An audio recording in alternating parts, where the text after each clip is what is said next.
be just like Wayne Dyer. You'll be a millionaire. It'll be great. I want to be a millionaire. Oh, really? I do want to be. Mm-hmm. She's an idiot. My grandma died. Your grandmother died? Your mother's mother? Yeah. How recently? Last night. Wow, when's the funeral? Was your mom upset? Was it expected? Is she old? She was old and it was expected, but sometimes it's a blessing. And well, me and my brother don't have a good relationship with her. My mom, she sounded ill, which is probably like there's so much shit, you know, like because they had a bad relationship forever, and then she like was taking, you know, would go down and get her like McDonald's and, you know, bring her little books and crossword puzzles and the like last little bits of her last couple years while she was ill, trying to like, I don't know, just mend it before she dies or something. So It's definitely no more grandparents for me. Woo. First the grandparents go, then the parents go, and then you go if you're lucky. If you're lucky, it goes that way. I'm rooting for the other way. I go first. I think we have much of a say so in that. Oh my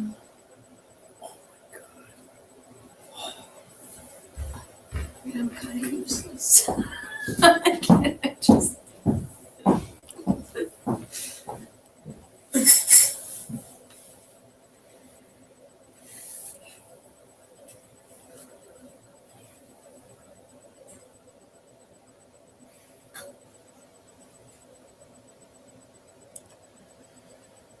We can't talk about anyone we know. Is anyone even on there? No, probably not.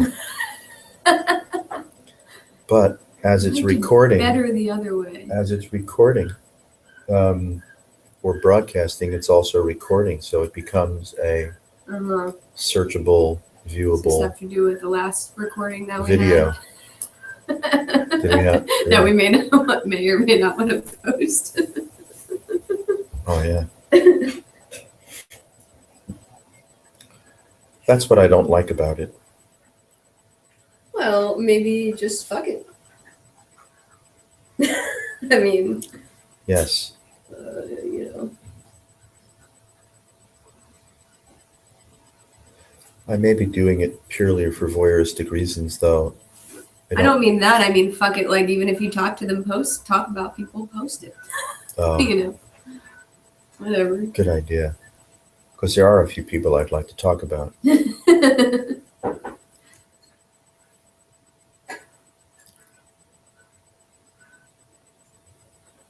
mean, it's not like we sit around and shit talk about anybody. It's like occasionally things come out that are, you know, I would just say truthful. So post it. Who cares? Earlier, someone came up the stairs here very slowly and meticulously. A Pebble Hill member. Man made it. And she uses a walker. Thanks. You're welcome. Tonight they came up. There's a bunch, there's not a bunch, but there's a few additional cars in the parking lot. I don't know what they're doing. Dave's meditation. I think Dave has a meditation. You're sitting in a moldy basement that he wasn't silently even sure that he had. Looks pretty small. You like this is small tonight. They're pretty small tonight too. Yeah, it's one of those pre-Halloween nights. I'm planning on being there tomorrow night too. Looking good. forward to it. Yeah, that should be some fun. And I will dress warmly because I think being outside sounds fabulous, even if it's freezing ass cold. Yeah, the fire will help. Yeah.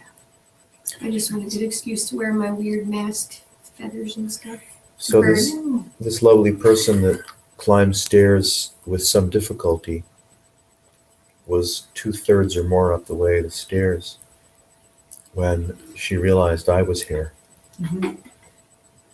And let out a big oops. Did she see you first or? Yeah. She must have been all the way up the stairs then. Well, I heard her and the hallway was dark, so I You reached went over around there, to did create some light. Yeah. And then it was clear. Oh shit. So I got this oops, and I said, I don't know why I think it's so funny that everybody hates you. "You're welcome to join us this evening. You know, we don't bite." And she said something gracious like, "I'm sure you don't," and retreated backward down the stairs to get the hell out of here. Did you get that sense that she was or like, away uh-oh? from me, or Really? both. You got the sense that she really truly was a little disturbed. She ended up in the wrong spot and you would have. As certain as you can be of anything, I would be certain of that. I usually figure, if I end up in the wrong spot, it's like, I guess I'm supposed to be here. And I'll hang out for a little bit just to check it out. Well, you can see that it takes a certain kind of natural adventuresomeness to be Yes. here in the first place. Yeah. Without that, this is unappreciable. Yeah. Oh well.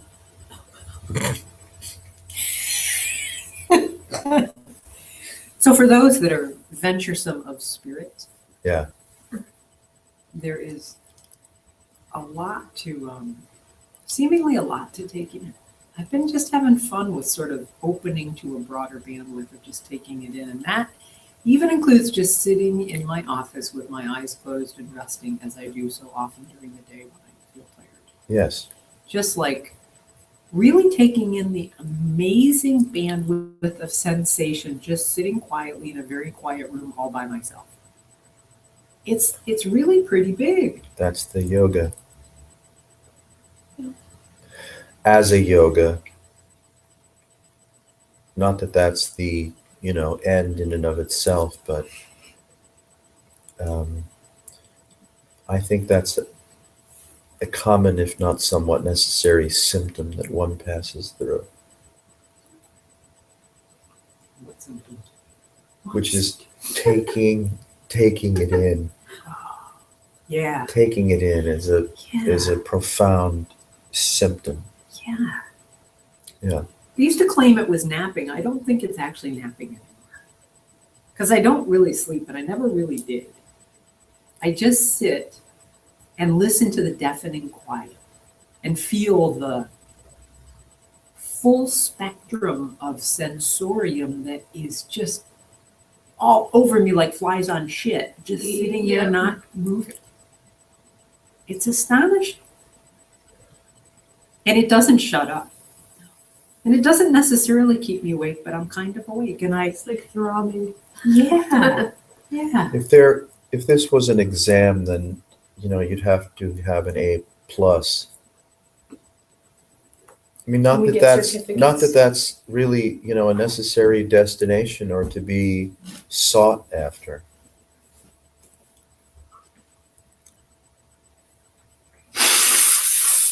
There's really kind of nothing else to do. I think things have been sort of set up. In particular at my job, not all the time, but frequently during the day. It's like I sort of reach that brick wall, Well, who get knows? off the rat wheel, and just Maybe the principal observation is that this is throbbing, and that it's appearing in your experience as kind of a customized dreamscape. So even what we call our job, or the people in the office and the politics and the things to do or don't do, are actually all just appearing as a customized, right, stage for your experiencing to occur. it's highly suspect that that could be anything other than the case. If this is radiantly, quantumly entangled,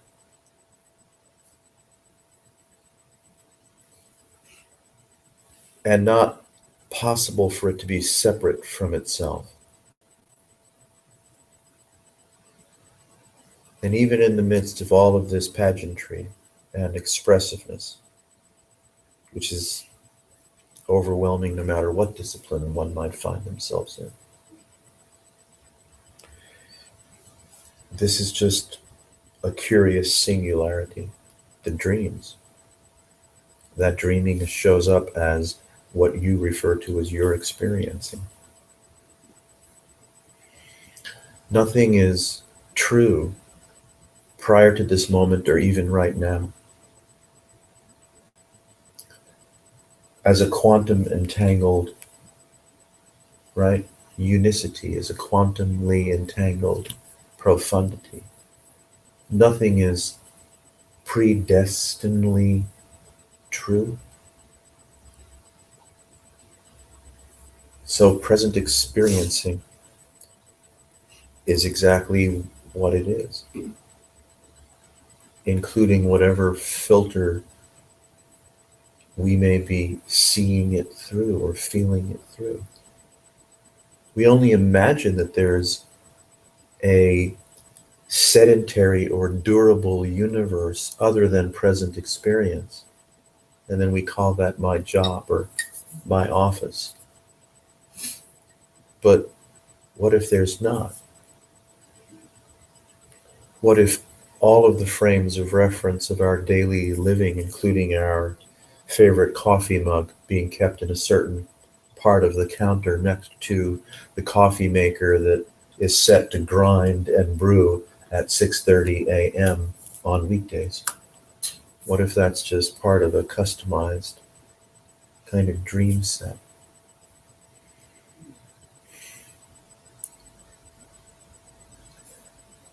So one startle point that is fun to play with in the body of this tantra,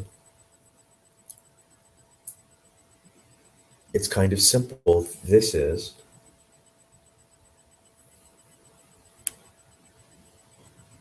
we don't know what it is, how it is, why, or where, actually. It's not definable by place or time or consequence, even. Present experiencing is occurring. It looks like this right now. Anything else that we stitch together is made up. That's crazy. You can't explain anything. Well, no, you can't. And it's okay that, and you don't mind that you can't. Or that you try. Yeah. Yeah. I mean, this is the liquidation. This is the liquidation, and this is the grandeur of realization. Both. That's why it'd be best to walk down the stairs backward than to come into the room.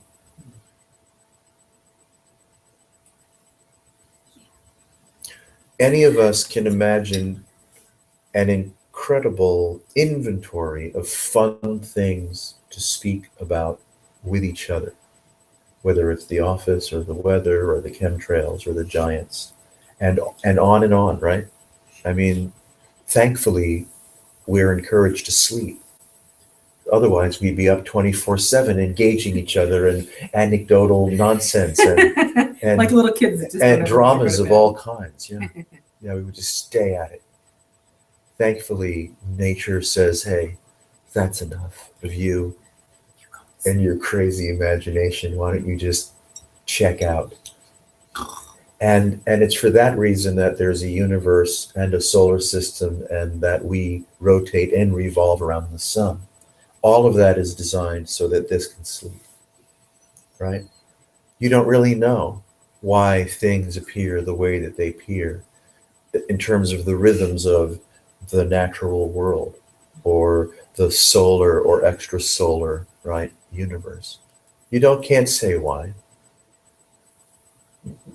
What's the governing law?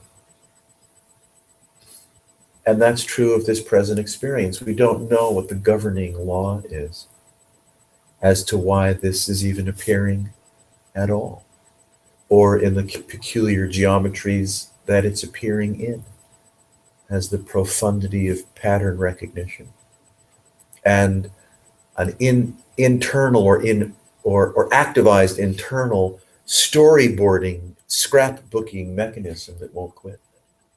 It doesn't quit, dude. It doesn't quit, It just dude. doesn't. It doesn't fucking quit, dude.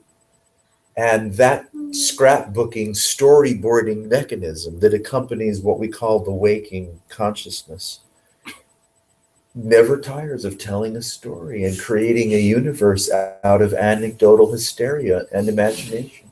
Like, for instance, your job, or what I did today, and whom I met, and the conversations that we had, or what impact that has on mitochondria in Andromeda. It just brings up the most random shit. It's totally random. It's funny, lately I'll be like, why am I thinking of this? What does this have to do with anything? Yeah. Yeah. What? Why am I thinking about someone from 5 years ago? That's that has good. nothing to do with anything. That's that kind I of don't like- talk to anymore. That's, where are your papers? Yeah. Whatever's appearing in my experience, sentimentally or otherwise, it's like, I'm sorry, who are you talking Yeah, to? What? What are you trying to convey? Oh, you're feeling a certain way about a thing? Oh, it'll pass. Or maybe it won't. Maybe it'll feel this weird for the get-go. Excuse me, who? 1 second, I'll get her on the phone. Oh, are you still on hold? I'll be right there. What? This doesn't end. That we promote ourselves with such curious confidence as durable creatures with a story to tell is somewhat laughable.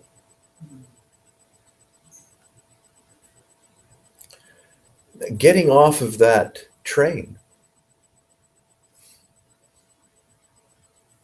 I would say, is a kind of a fun challenge. Getting off the train of believing anything that is appearing in your experience right now could be quite curious. And this is the adventuresome, radiant annihilation that is actually present, right, in each what we call moment, in each observation packet of present experiencing.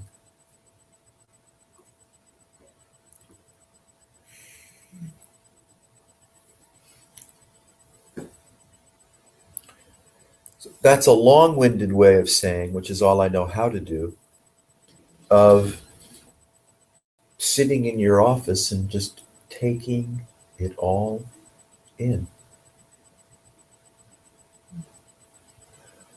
The revelation of the throbbing nature of this vibratory. The best word I can think of. It's seriously drops. It does. It's like, Yeah. dude. Yeah. It's really been. Throb on, dude, or give me a break. Now that's a sensitivity which is, I would say, not typical. It's not like you go anyone on the Oprah Winfrey show and says, "Oh, it's fucking throbbing." Even that, little bitsy German leprechaun that charges too much money. What's his name? Eckhart Tolle.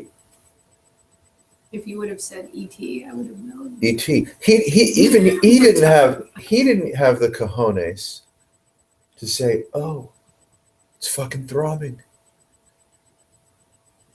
Instead, it was a whole body of spiritual horseshit.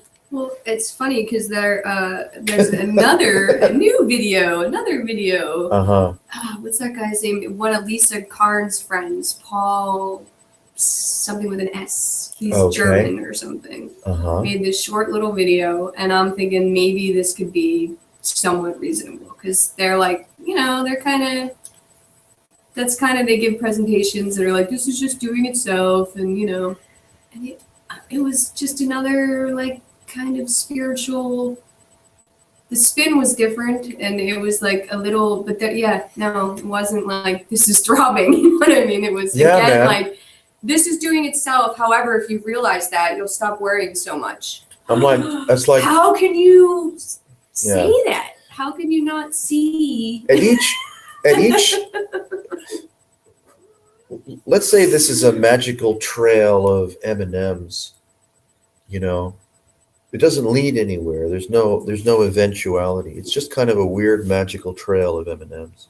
Now, in the popular culture, even in the popular spiritual culture, you'll start to see certain memes, right, and theories and celebratory observations occur in the common vocabulary of, right, those who are on the circuit, being listened to or subscribed to for spiritual succor.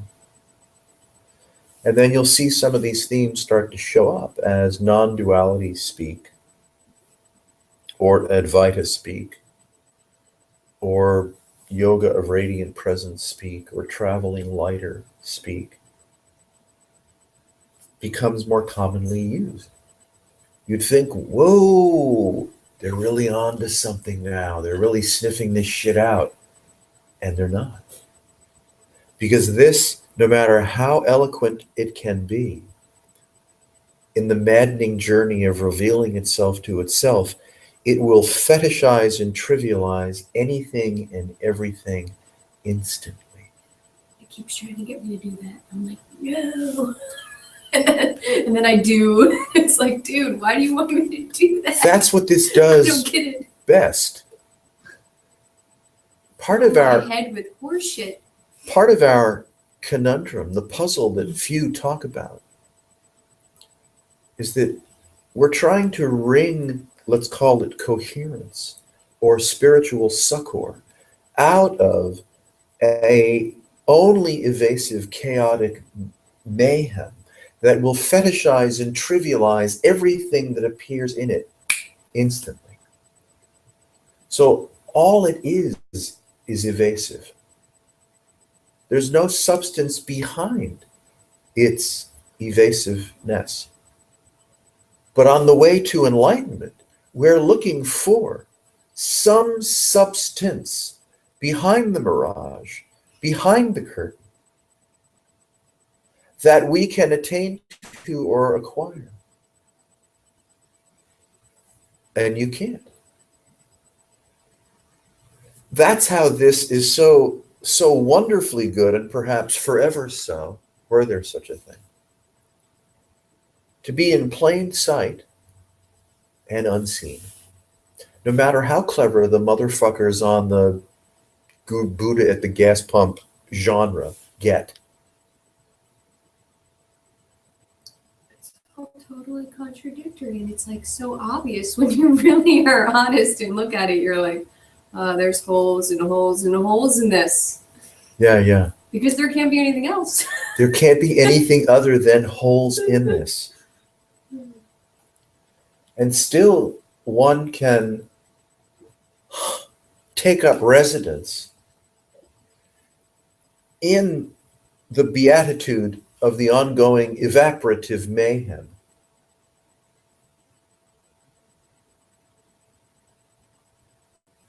And touch the cessation of self. In the middle of all this. Yeah. Not so good for self-promotion. Very bad. Bad for self-promotion. Bad guru. Very bad. Bad teaching. Stupid idea. Very bad. Extremely bad. Not useful to me at all in this moment. And that's the good news. Yeah. It's actually a really good sign. Everything you might be suggesting is not at all useful to me this moment, and that's the good news. That's like an earmark of you're about to get ripped off. Here, this is going to be really useful to you. It's like, Yeah. Backing down the stairs. That's right.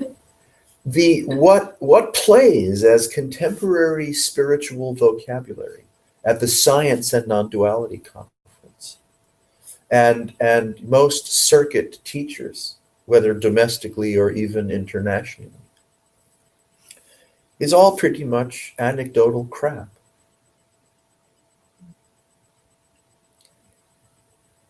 We're looking for a good time. We want to fill the retreat. We want to take photos. We want everyone to feel the Shakti.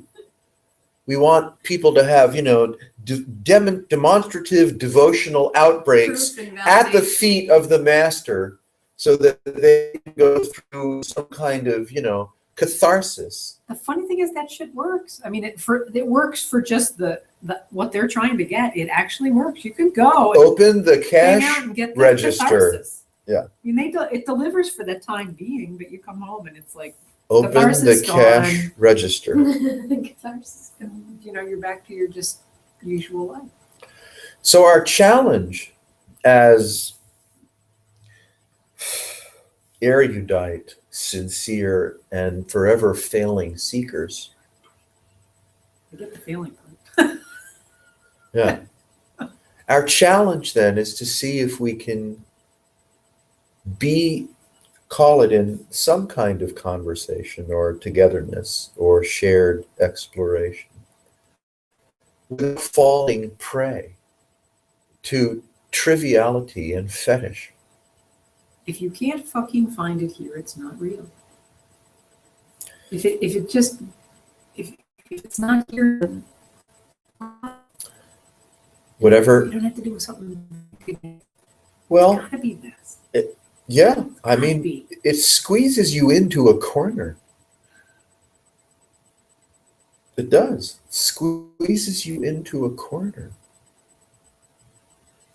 Like, excuse me, all of this devotional fanfare that's going on, or these glowing eyes, dwelling in the self, or living in the yoga of radiant presence, or bouncing from 12-step meeting to 12-step meeting, living lightly, traveling lighter. I mean, yeah. And so if we just take the whole notion of this having some kind of deliverable off the table, close up shop.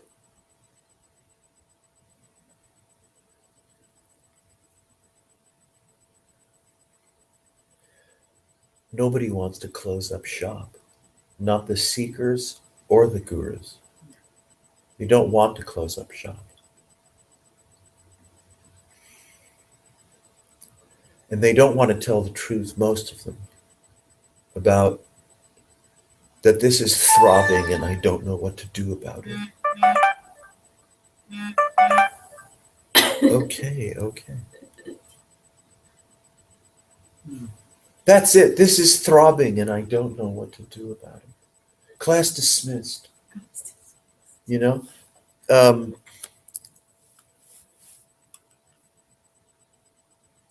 Whoever, whatever, I don't even know what I'm saying. I'm checking this because it may be an aspirant or something.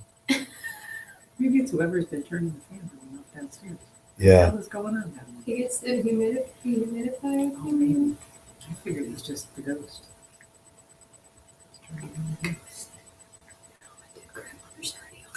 Fuck. That's what I was worried about. Run. Yeah, at least when she was alive, I knew where she was.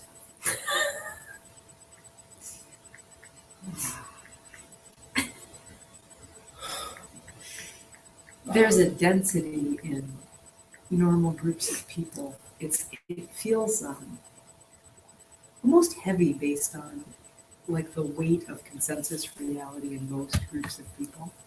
Like this is a very light group that way. And we still have, I think, a certain level of consensus reality. But like I've been playing music with my music friends on Tuesday night, improv, just sort of wacky group of 10 to 20 people that get together and all make noise.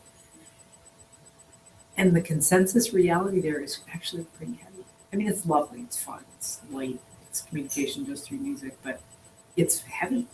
Humans are heavy. Yeah. I mean, this group is saving the world one note at a time. There's that social I'm glad, yeah. tune-in piece, and I'm not saying there's anything necessarily wrong with it in my mind, but it's heavy that way. And I think I like this because it's not heavy that way. It's like take all that horse shit, throw it out the window, and see what's like right here staring you in the face. This is challenging because the world, as we call it, is loaded with disappointment. It has to be, because you expect it to. And being loaded with disappointment, um, we think that it might be useful to respond to that disappointment somehow. However, whether the environmentalists or, the music group or the body workers or the GOP or the Tea Party, right? Everyone wants to help to make the world a better place according to their predominant consciousness, typically unexplored. Yeah. So there's disappointment. And desperation. Tragedy beyond forgiveness, even. I've lived it.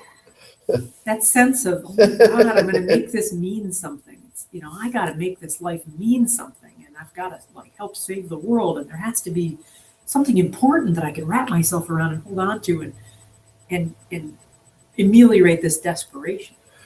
And the whole time you're doing that, you're sinking and you're sinking and you're sinking. All of our. You rise up, you finally take it, and you throw it out the window, and you say, "Fuck off."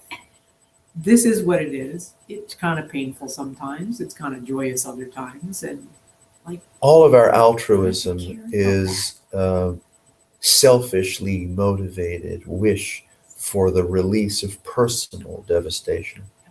Yeah. If I just save the world, then I don't have to deal with my own personal. It's not devastation. I can be bigger. It's stranger, right? It's a subtlety. It's an archetypal kind of urgency. It's not so literal. Right? Desperate for meaning is how I would say. Okay, see, that's more subtle then, right? Yeah, desperation is weird in and of itself, and just as lovely a component as anything is. The anxiety and angst of self is also, right, lovely tragedy, a lovely catastrophe appearing on the stage, right? And then any movement that's made to medicate, to ameliorate, to drown oneself, or to transcend oneself, are all spontaneously arising. And were there a motive, and it's really hard to find a motive, you could say it's about the release of my personal desperation. All altruism is, right, is that. Something that actually transcended that I wouldn't dare call altruism. If something could transcend that, if whatever being together means or doesn't mean, and if it's not heavy, if it's absolutely, relaxed and elastic, then that could start to look like something other than altruism, other than compassion.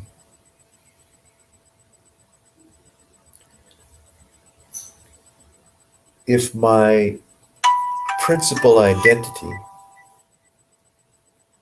is as a creature, as a consequence of the fabulosity of the bioluminescent atmosphere of the world, then I'm fractured. My consciousness, my filters are fractured.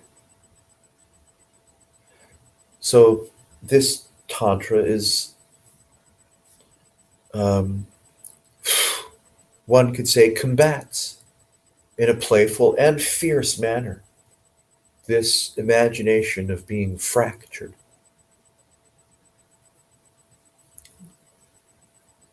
Yeah. And when better to do that but now? It's the only way it's ever going. Because this is all you got. You can't fix future fracturing. You can't repair past fracturing. If we care to do anything about anything, and we might not, we may as well apply that, whatever it is, here.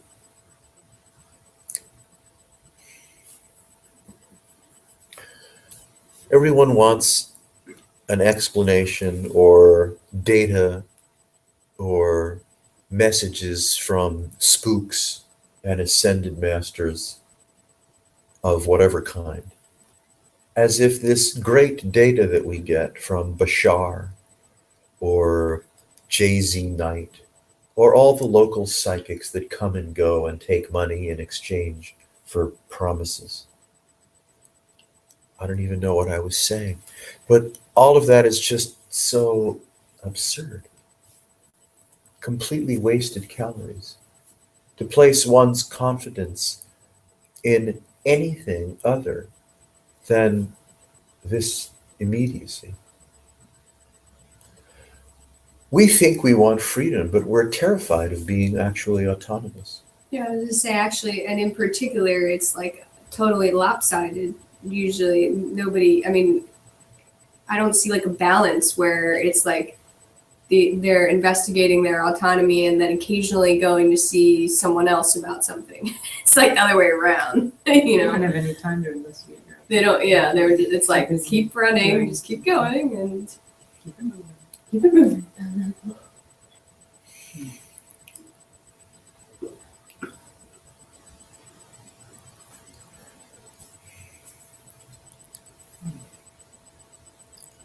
To begin to relish the simple nuance and throbbing textures of present experience is an absolutely radical way of being with the truth of being.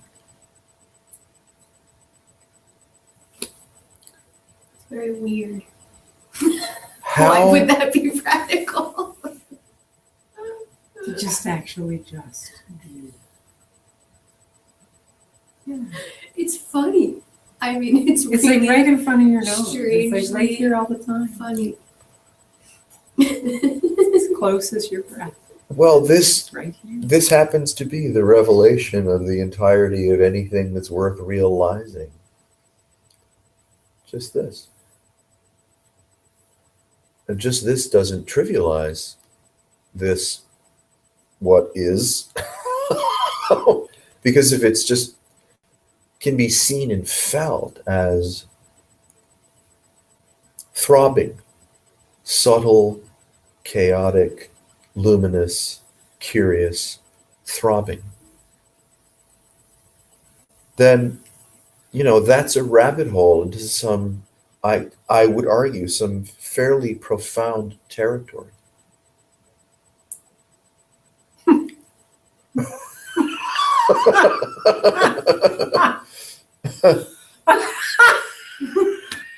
Oh my God, I have no idea what just happened. Not that I know what that means. I do. Okay.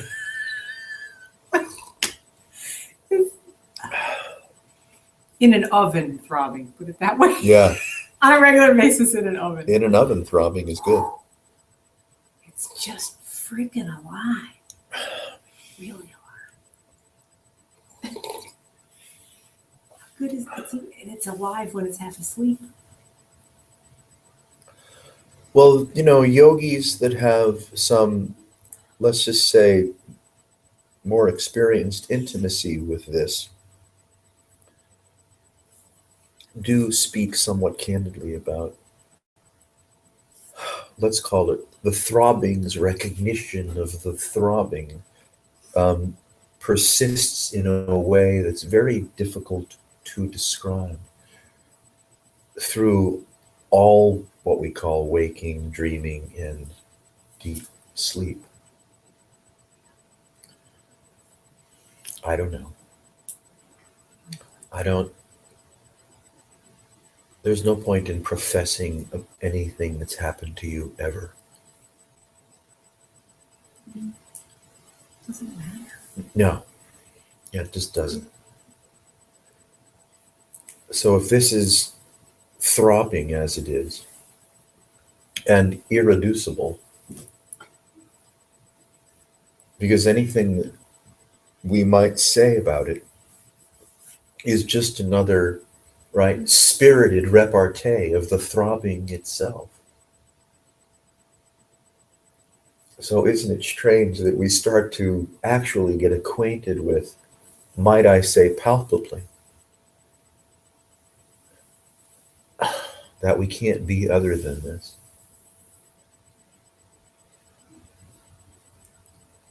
So these bizarre boundaries of body, mind, and self, the frame of reference that I call my life, which is just a present hallucination, can completely relax. That's fucked up.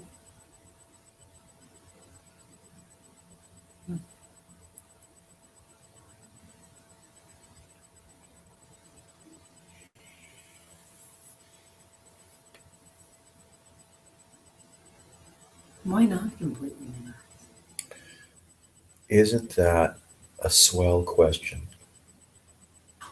When you drop the story that I have to do something, anything, that I'm in charge, all of that, there isn't anything left but just, oh,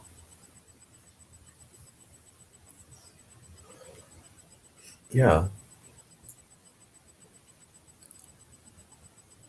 We could say intimate and present and subtle and kind of fancy, roomy-like words and stuff, but fuck that.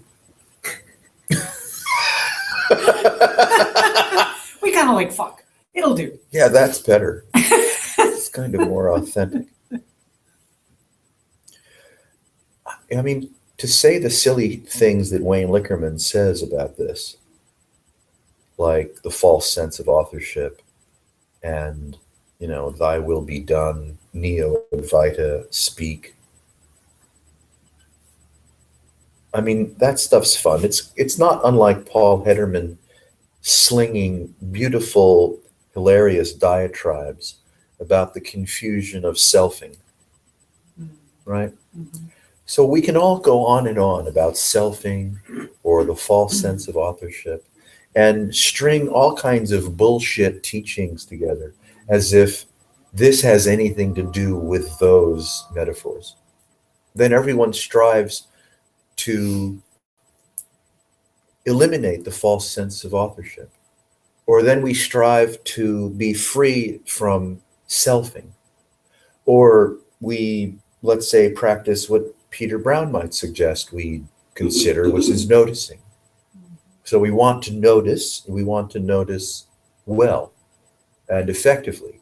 And we may actually go back to the master and say, Master, I saw the trees as, minuscule Goliaths pouring out of a radiant sky that smelled like Turkish taffy. And it reminded me of being 2 years old when my turtle died because we left too much chopped meat in the thing and no one wanted to clean it. And then I saw, and the master says, oh, good noticing. Like, okay. But then I went to work and I lost it all. Yeah, right. Yeah, I thought I was really on the tail of this thing, and then I got pissed off because I couldn't find not a single pair of sunglasses.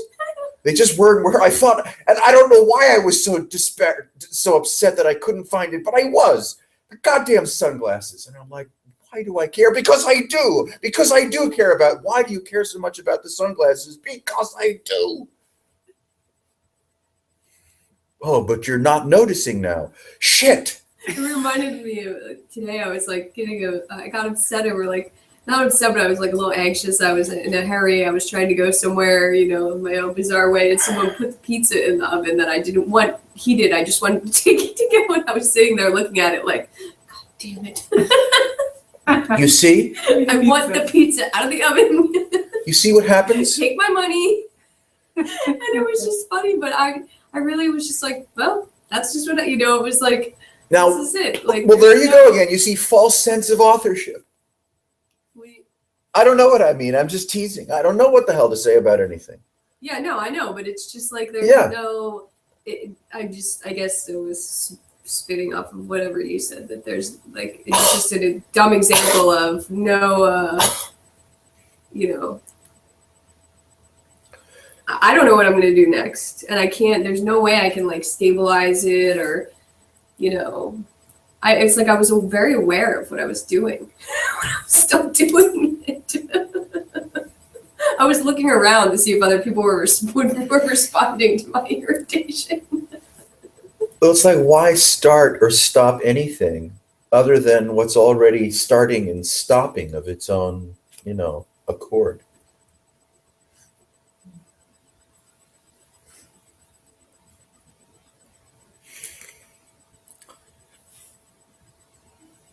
A kernel of the great anxiety is that we are somewhat terrified and bewildered by the observation that this isn't about anything, or that present experiencing is all that is.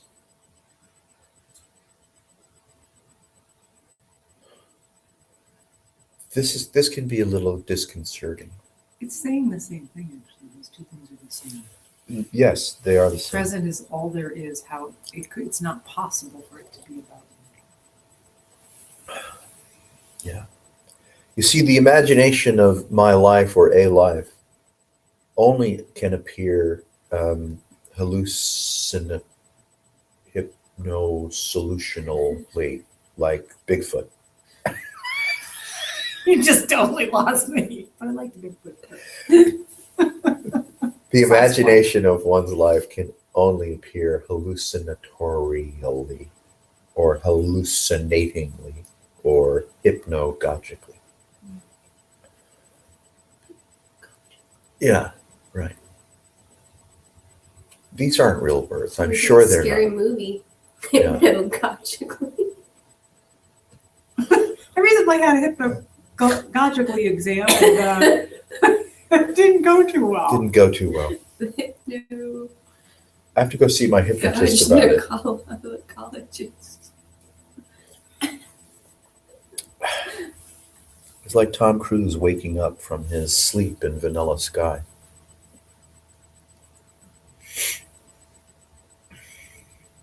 It is like that? This is. Oh, yeah. You see, remember, he was under the influence of a serum and a programming solution so that he would go on living with his original face before his crazy girlfriend ran him into a wall and mangled the shit out of it. And then you might be Penelope Cruz. Yeah. How did she get in there? She must have snuck in through the side door and then they gave her a part or something. Yeah, figment of his I don't know. imagination. So that's what this is. Or the metaphor of the Matrix. Or 1,000 other curious, movies and science fiction adventures, children's stories. Just snippets from pop music tells you all about that. Absolutely.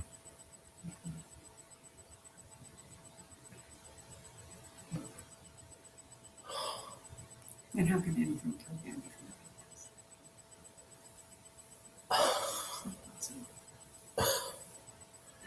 anything? No. Now, in order to have that glorious confidence, this has had to shown up in your experience with enough verve to render you mute.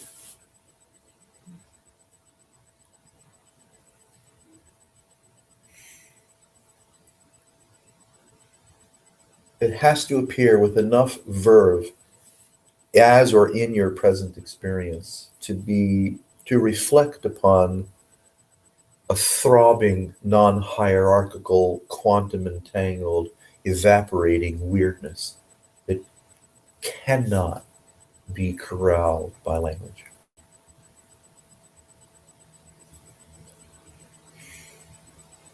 That's Rigpa in the Dzogchen playpen.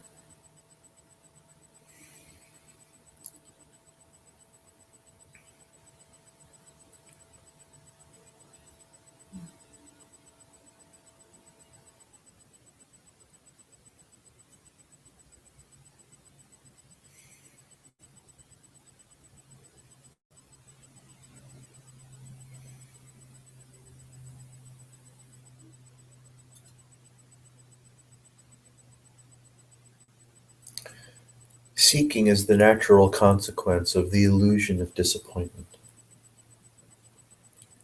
Disappointment is the consequence of the illusion that this is about something. It's about something better than it. This being about something is the consequence of the illusion of time or space or the primacy of experiencing itself.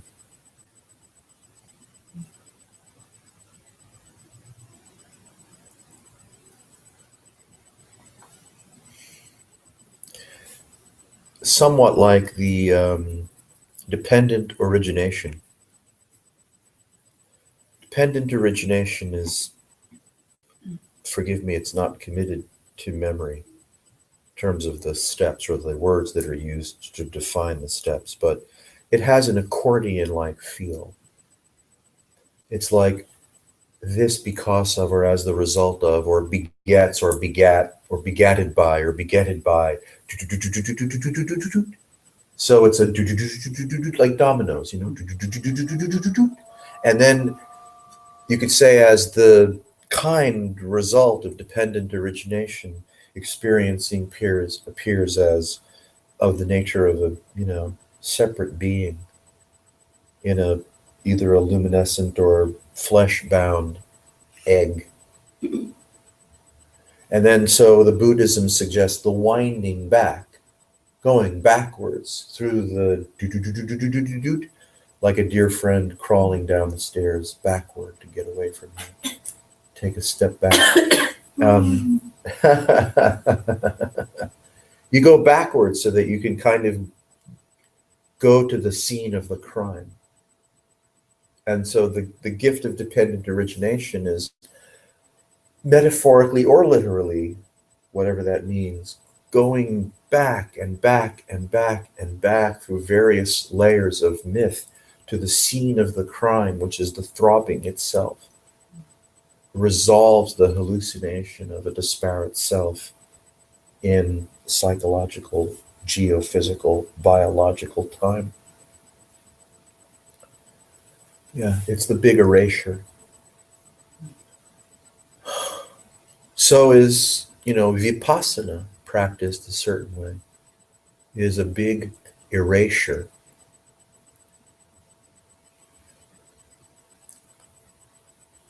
Unfortunately, in so much of this very refined and delicate Buddhist practice, including jhana practice, which is, you could say, the sublimity of breath meditation, taken to exotic, blissful conditions. I'm not talking 20 minutes, you know, like jhana practice for those that are just, I guess, fortunate or unfortunate to be initiated into it. Will, like dependent origination, take it back. Like the vipassana, it's an erasure. All of these are forms of erasure so that the assertiveness of the dream doesn't get in our craw and then create, right, suffering. That's a thread that weaves throughout all of these, you could say, schools of Buddhism, is the unraveling or the unthreading of suffering through one or several forms of participatory erasure. Which leads us where? Here, when, now, to the observation of what? The great throbbing.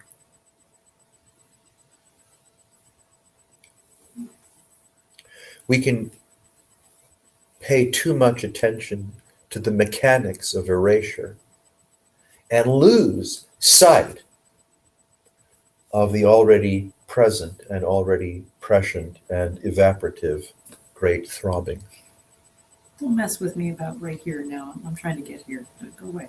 I'm doing a practice to get me here. Yeah, that's right. Please don't bother me Yes. with what's present. I'm trying to get to what's present.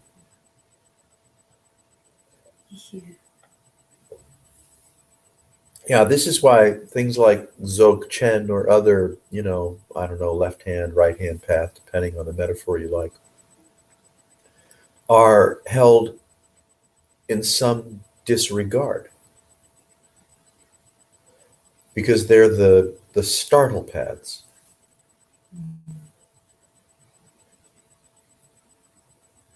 Instead of spending so much time and effort poeticizing about the nature of suffering and the consequence of things, you basically start with the revelation of the primacy of the great throbbing.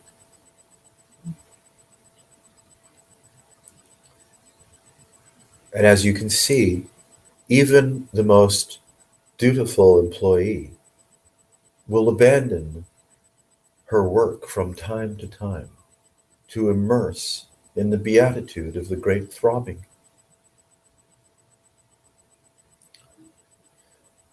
That's the fruit of this yoga. And of course, it doesn't stop there, since this has no bottom.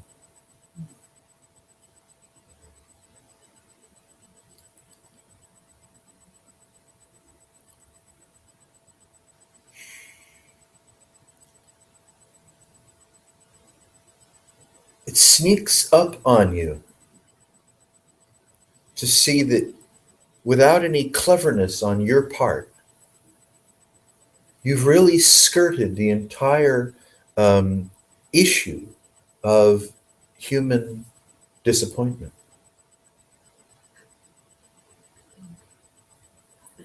Zero cleverness, for sure. I mean,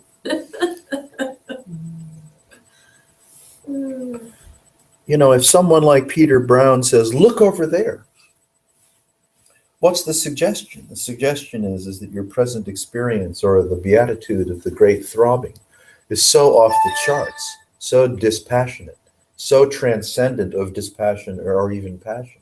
That look over there simply says, it's a kind way of saying, you've got to be fucking kidding me, you idiot. Right? It's like, you've got to be fucking kidding me, you idiot. Look over there.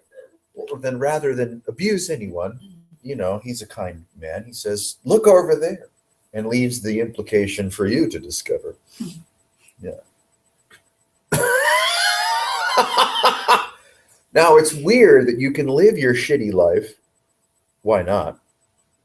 And at the same time, though no one can explain why or how, you skirt your shitty life entirely to discover and hang out as best you can, by invitation only, in the great throbbing. It's not like you've resolved your issues. Hardly.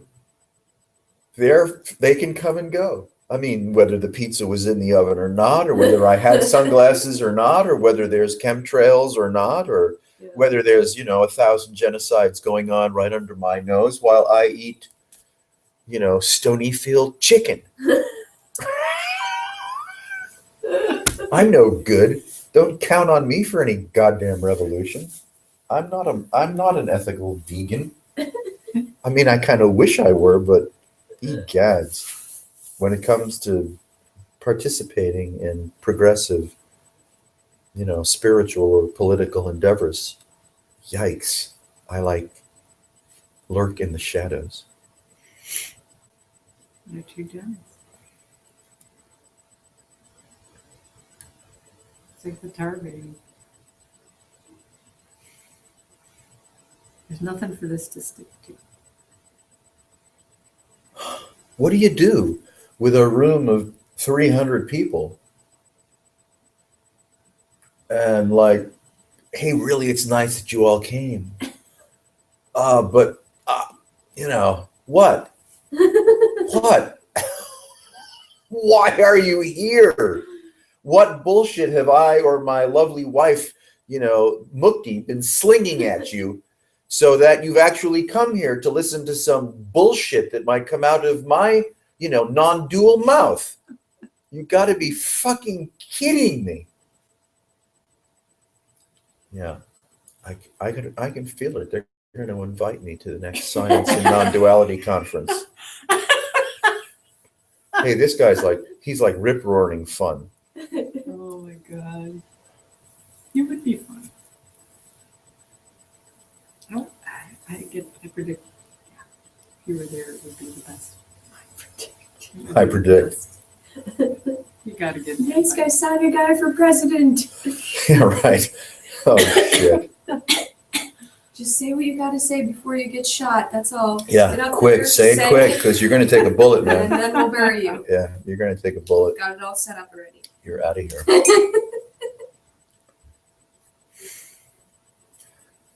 I mean, the great throbbing is cool.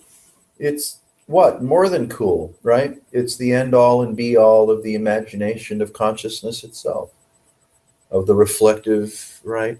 Dreaming, beguiling nature of consciousness itself, and all stories told, and all sensorium, and all fractal expression at all levels of so-called life on this earth and perhaps everywhere. We're there and everywhere.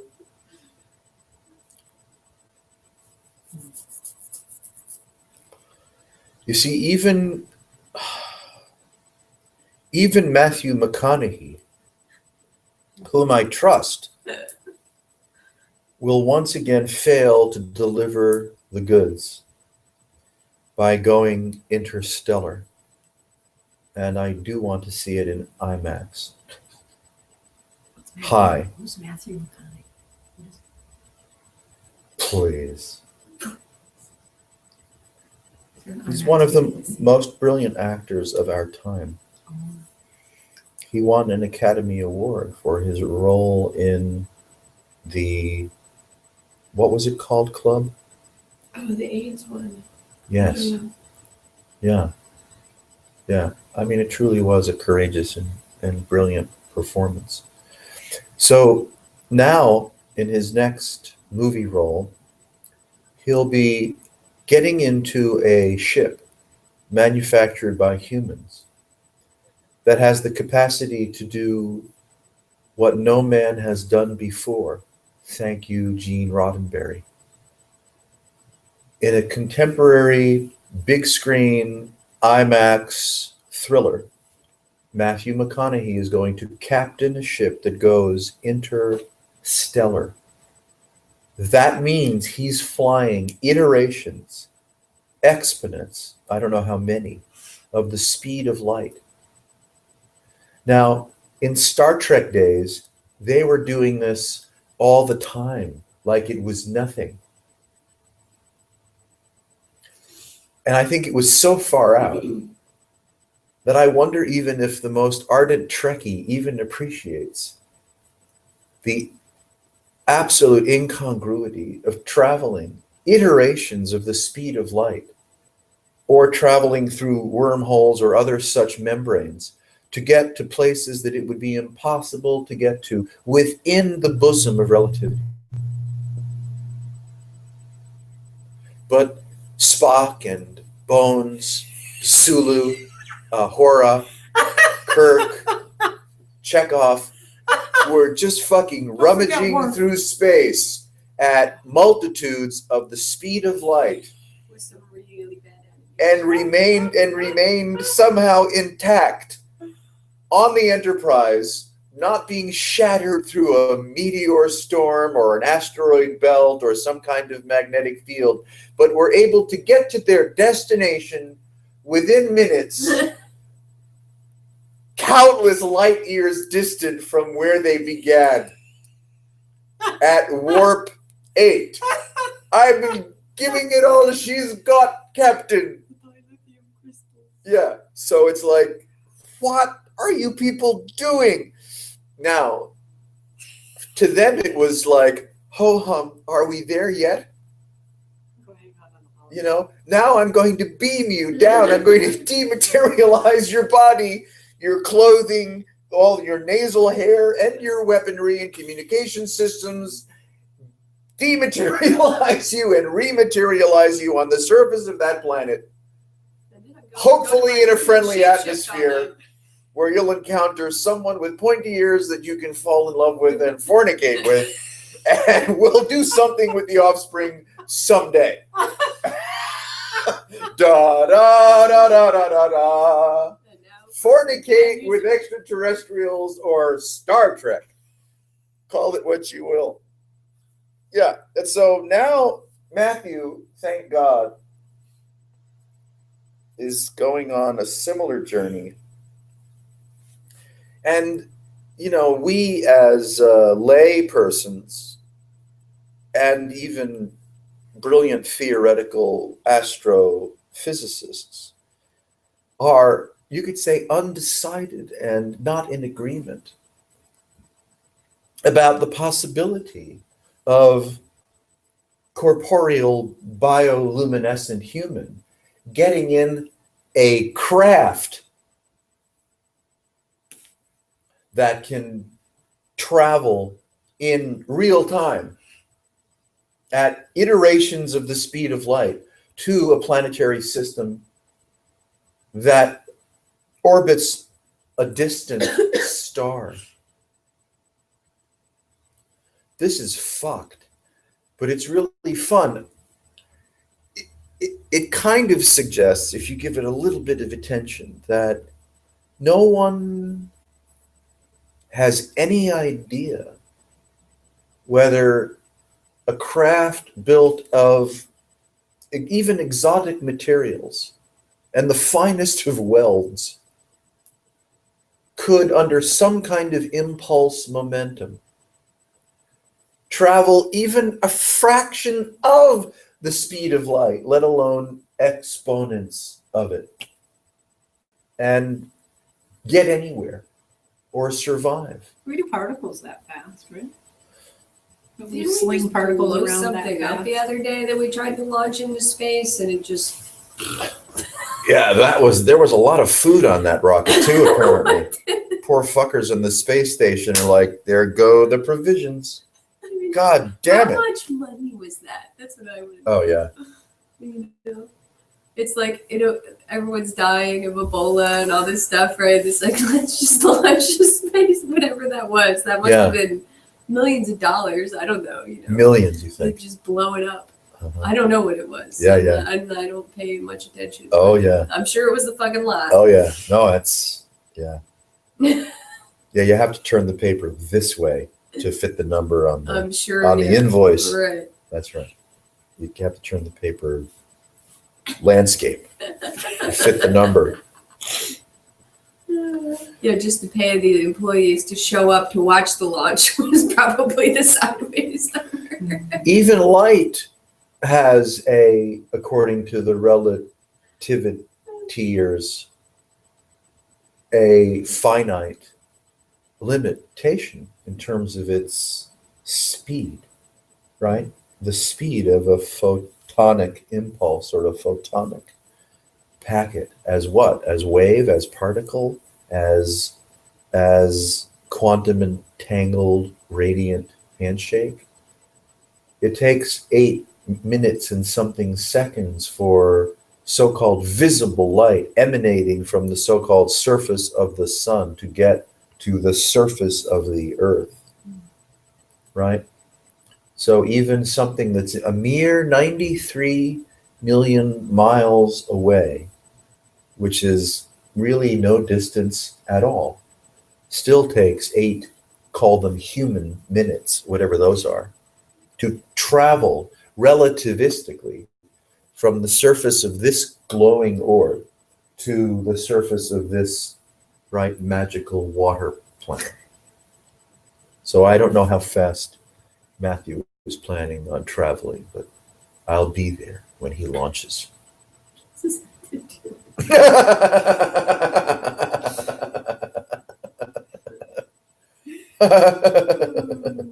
I mean, when you look at the Hubble Deep Field,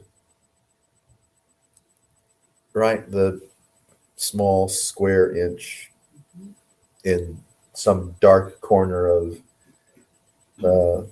between constellations, right? Galaxies as far as the eye could see, packed into no meaningful That little aperture tidbit- at all. That little tidbit totally blew my mind. Never knew that.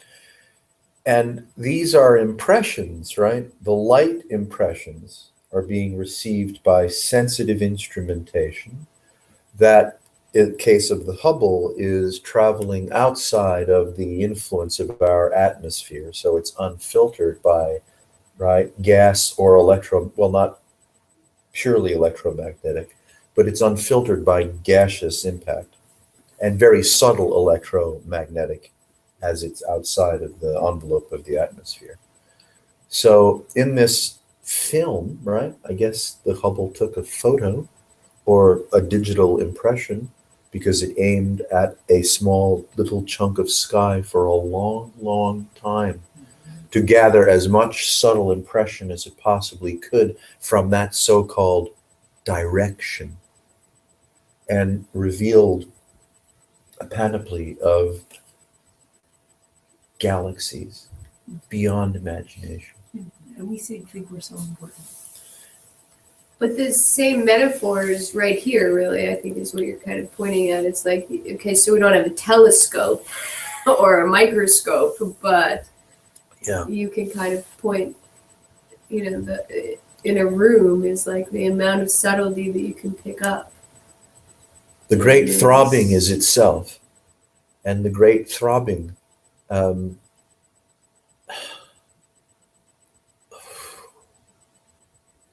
how do you refer to the great throbbing as a unicity which transcends the appearance of the volume of an observable universe?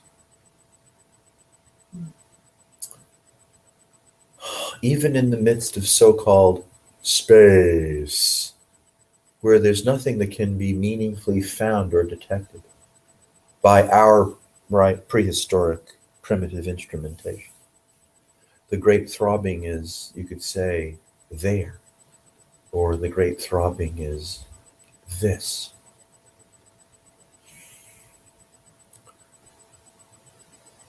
This isn't about anything.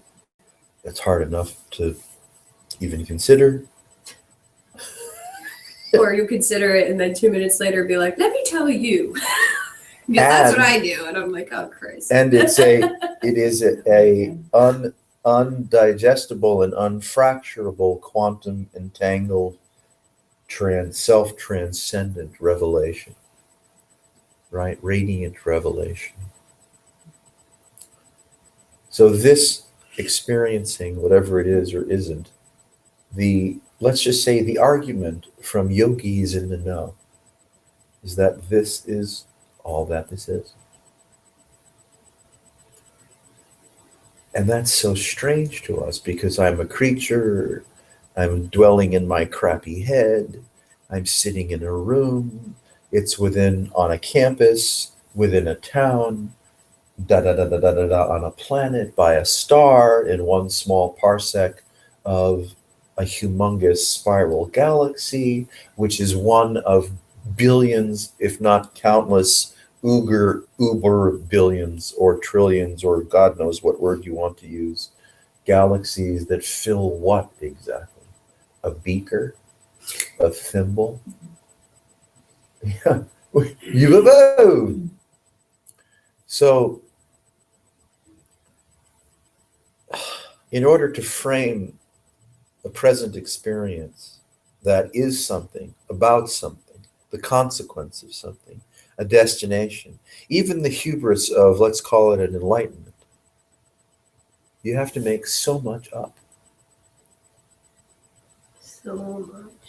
But it's good. It's so good. Making shit up. At making shit up. It and is making good. you take the bait. Whatever that means. I think that would be a more honest word for God. Take the bait. Oh, take the bait. And take Please. the bait is a joke. It's like you have no God, when God throws bait at you, it's like the best, most amazingly awesome, insane, he's already got you, and you're like, hey, I didn't want to take that. Yeah. It's like, nope. Yeah. Too late. Yeah, Wait, I didn't. this is the great ruination. It's the great erasure.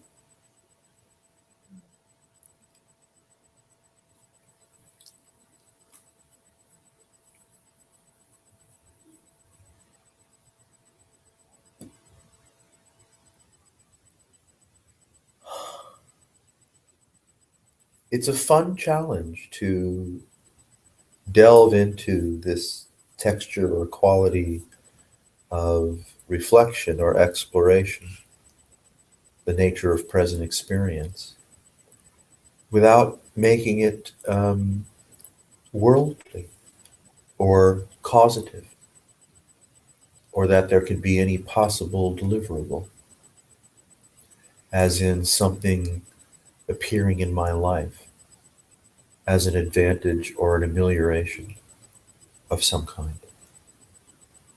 Like I'm somehow magically not going to be neurotic anymore. That would be nice, but don't count on it. Yeah. I mean, who knows what impact any adventure, right? Who knows the impact of the fruits of any adventure? You sign up for a mystery school, there are going to be fruits of that adventure. You go to yoga class, you take ayahuasca, there's going to be, call it fruits of that adventure, which of course includes everything. So if you go on an adventure in search of the great throbbing, and the great throbbing is kind enough to visit you back, I don't know what's going to happen next. I don't know what to say about this. I mean, saying something silly about enlightenment or self-realization seems like, what? What? Because you have to create so much in the first place to be eligible to be the proud owner of realization. Then you miss the whole dreaming. You miss everything that you just kind of said about the like, you immediately kind of have to be in a world, a person in a world. Yes. And so it takes you right back in it. Yeah. And that's like, you're being enticed by that seemingly make-believely all the time. So that's not what I want more of that. Oh, Supreme, take the bait. Dear, take the bait. Leave me the fuck alone. I beg you. Yeah. Right. Consequence, frames of reference, human life, negotiating with, corralling, protecting, preserving, ameliorating, advantage seeking is all take the bait.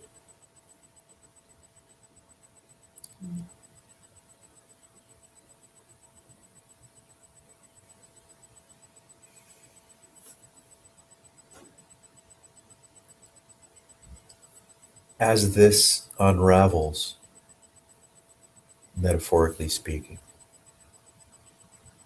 and take the bait is somehow curiously nudged out by direct encounter with the great throbbing,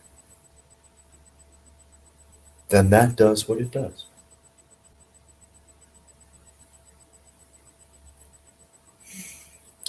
Like, cool, leave it alone. Making DVDs about it I haven't seen anyone make an actual DVD about it yet. seems strange.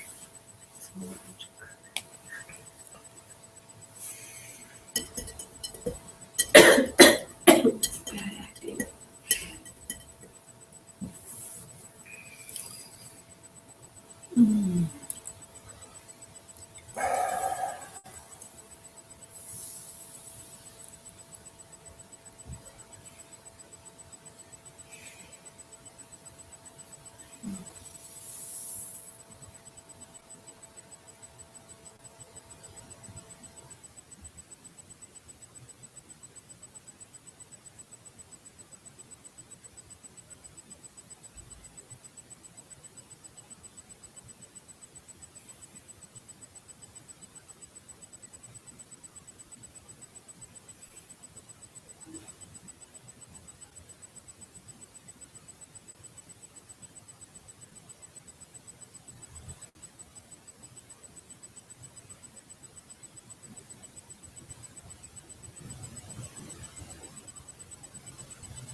being without a future is really, really fun.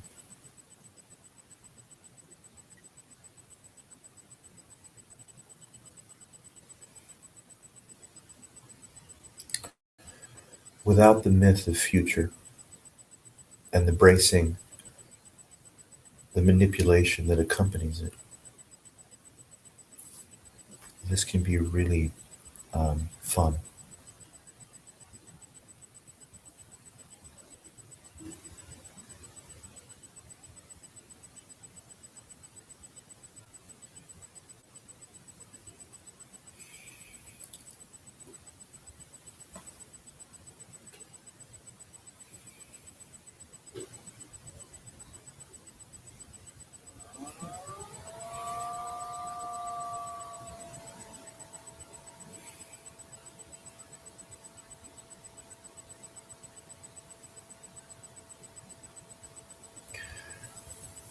It's reported, by yogis and yoginis of great accomplishment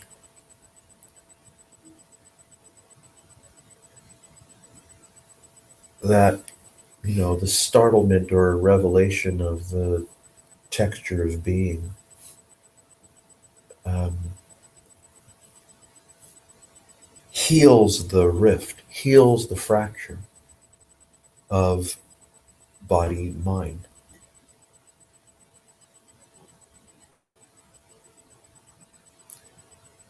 It's funny how it heals it. It it evaporates. I mean, it's not like, like you heal a wound, right? So the wound reknits with the right kind of topical treatments. Reality heals the imaginary rift of body mind through spontaneous revelation or spontaneous evaporation, which can also appear for the aspirant or on the aspirant's journey as that.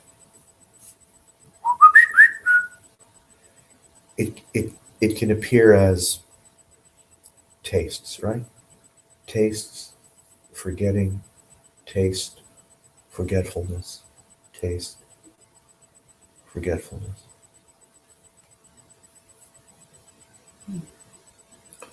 That's what it does.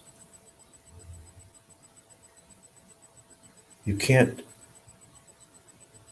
predict, nor do you need to, how this will absorb you entirely, like the Blob will take out a movie theater.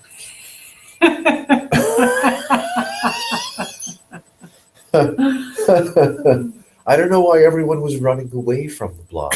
It seemed like you'd want to jump Take a flying in, leap and take a just flying leap into the Blob and be into it. completely dissolved. Yeah, makes a lot more sense. But no, they ran away. Steve McQueen warned everyone around the Blob. Mm-hmm.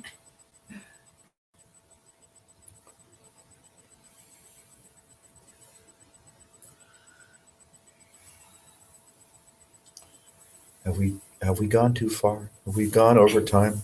Oh, I'm just cold. So I think I need to put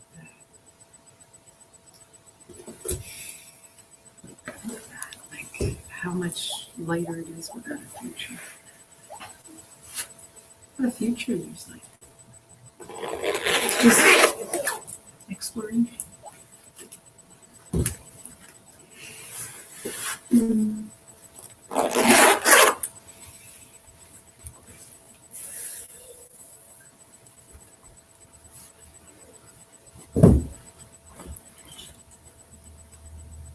You're gonna clean my cup? Yes. This does work. People are doing my dishes. How can I take your program? Someone made me hot chocolate pepper and did my dishes. People are kind to me and give me food. I'd really like to take your correspondence course.